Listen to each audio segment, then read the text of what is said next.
Hello friends, मेरा नाम करण शर्मा है। मैं केयर स्किल्स अकेडमी में ऑटोमोबाइल ट्रेनर हूँ। आज का जो हमारा टॉपिक है वो है ट्रांसमिशन।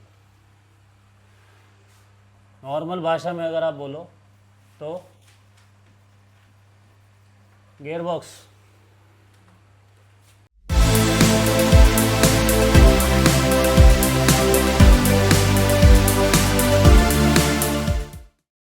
तो हमारे पास ऑटोमोबाइल में 3 टाइप के ट्रांसमिशन हैं फिलहाल।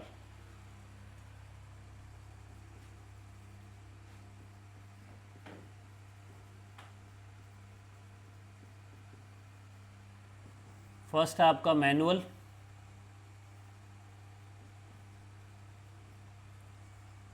सेकंड है आपका एटी मतलब ऑटोमेटिक,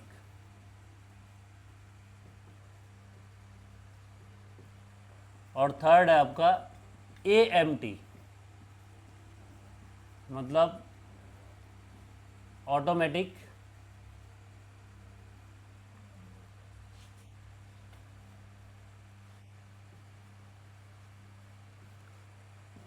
मैनुअल ट्रांसमिशन। 3 टाइप के हमारे पास क्या है ट्रांसमिशन मतलब गियर बॉक्स है। एक्चुअली में जो आपका गियर बॉक्स होता है, आप किसी भी गाड़ी में डालिए, सारे गियर बॉक्स एक जैसे ही होते हैं। लास्ट टाइम जो गियर बॉक्स आपने पढ़ा था उसके अंदर जो पार्ट्स थे, फर्स्ट आपका इनपुट शाफ्ट,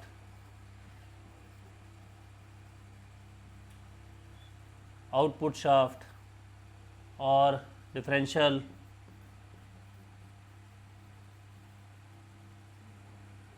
ऐसे करके जो गियर बॉक्स के पार्ट्स थे, ये सारे पार्ट्स सारे ही ट्रांसमिशन में होते, ठीक है। ये जो आपका मैनुअल, एटी और एएमटी है, ये इनको चलाने का तरीका है कि किस तरीके से इनको चलाया जाता है। मैनुअल में आपके पास 3 पैडल होते हैं, फर्स्ट सी, बी और ए मतलब एक्सेलरेटर, ब्रेक और क्लच, ठीक है। लेकिन जो बाकी दोनों है एटी और एएमटी, इसमें आपके 2 ही पैडल आते हैं। फर्स्ट आता है ब्रेक, दूसरा आता है accelerator.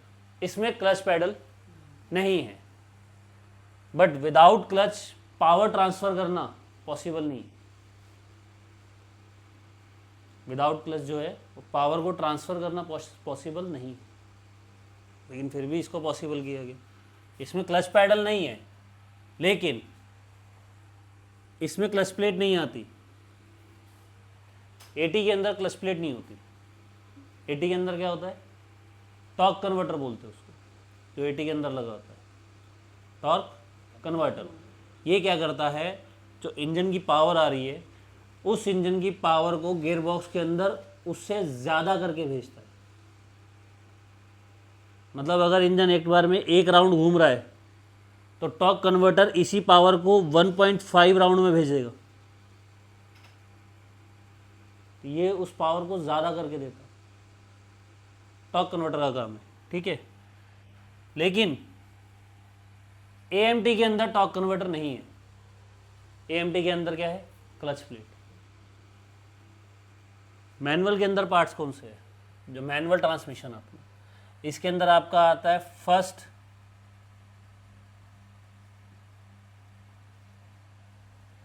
Clutch plate, second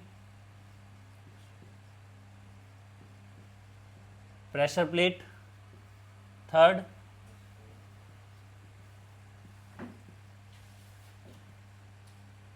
clutch bearing, ठीक है।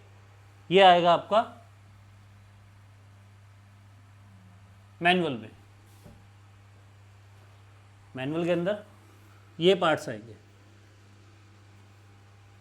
जैसे ही हमने गाड़ी स्टार्ट करी, अब मुझे गाड़ी को बढ़ाना है, तो फर्स्ट में क्या करूँगा, क्लच पैडल दबाऊँगा और उसके बाद गियर शिफ्ट करूँगा। क्लच का काम क्या है, क्लच और प्रेशर प्लेट और ये बेरिंग, इन तीनों का काम ये है, क्या होता है, जैसे मान लीजिए ये हमारा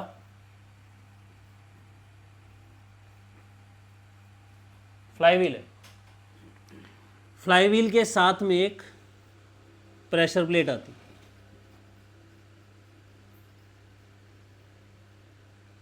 और इसके बीच में लगी होती है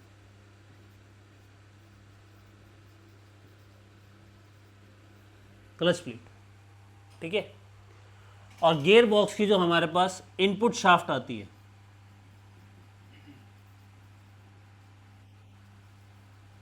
ये इनपुट शाफ्ट इस क्लच प्लेट में कनेक्ट रहती है।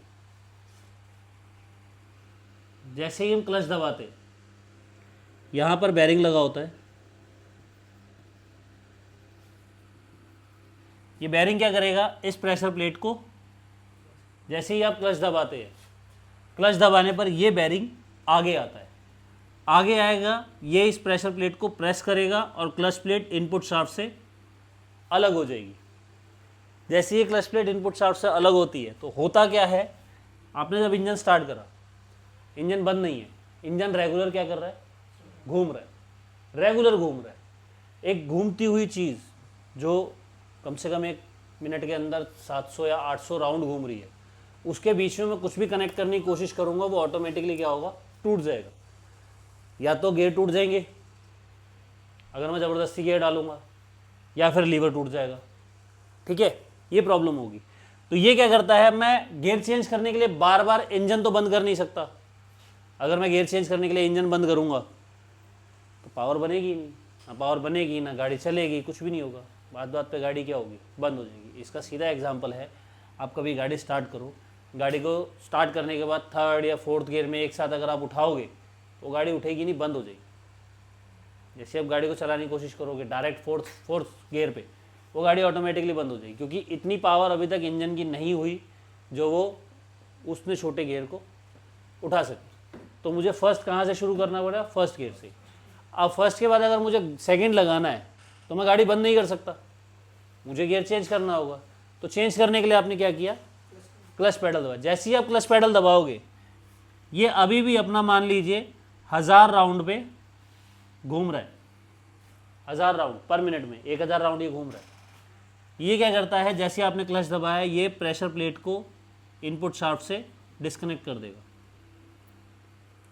डिस्कनेक्ट कर दिया, अब गाड़ी अभी भी इतनी स्पीड में घूम रही है। जब ये घूम रही है, इंजन घूम रहा है, लेकिन अब गियर बॉक्स के जो इनपुट शाफ्ट है वो नहीं घूम रही। क्यों? क्योंकि अब ये पावर इसके अंदर नहीं आ रही, पावर ट्रांसफ़र नहीं हो पा रही। जब पावर ट्रांसफ़र नहीं हो रही तो अभी मैं इसमें कुछ भी कर सकता हूँ। तो जैसे आपने क्लच दबाया, ये डिस्कनेक्ट होगा, आपने उसी टाइम फर्स्ट से कौन सा गियर लगा दिया, सेकेंड गियर पे लगाने पर जैसे ही आप क्लच छोड़ोगे, ये ऑटोमेटिकली ये क्लच प्लेट प्रेशर प्लेट से वापस कनेक्ट हो जाएगी। कनेक्ट हुई, अब वो सेकेंड गियर उतनी स्पीड में घूमना शुरू हो गया। तो क्लच प्लेट का काम ही यही है, ये पावर को डिस्कनेक्ट और कनेक्ट करता है। समझ गए? ये होता है हमारा मैनुअल में, जिसमें हमारे पास 3 पैडल है, क्लच पैडल, ब्रेक पैडल और एक्सीलरेटर पैडल। बट AMT के अंदर हमारे पास 2 ही पैडल है, ब्रेक और एक्सीलरेटर। इसके अंदर क्लच प्लेट नहीं होती, बट इसके अंदर क्लच प्लेट होती है। इसमें क्लच होता है, इसमें जो क्लच होता है वो एक्चुअल में जो वर्किंग करता है आपका ब्रेक से करता है।